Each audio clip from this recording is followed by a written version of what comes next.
ito ay rated SPG. Striktong patnubay at gabay ng magulang ang kailangan. Maaaring may masiselang tema, lengguwahe, karahasan, sexual, horror o droga na hindi angkop sa mga... Nararamdaman nga ni Imaw na tuluyan na ngang nakamtan ni Tera ang kanyang ganap na kapangyarihan bilang tagapagligtas ng Encantadia.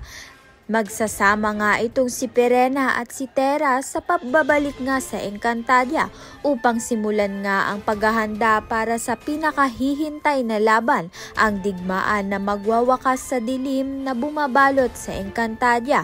Sa labanang ito, kailangang mapalaya ang mga sangreng kinulong ni Mitena at tuluyan na ngang wakasan ang pagiging kera niya sa Encantadia.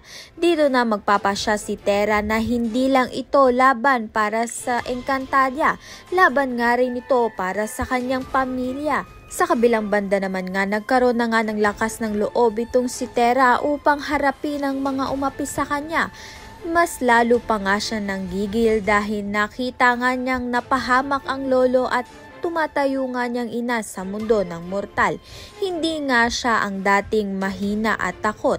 Ngayon siya'y pinatibay ng sakit at pagdurusa. Kakampi nga ni Tera ang lupa sa kanyang laban dahil isa nga siyang sangre at nasa kanya ang brilyante ng lupa. Kaya naman nga't yan at iba pa ang dapat nating pakaabangan. Maraming salamat sa iyong panunood.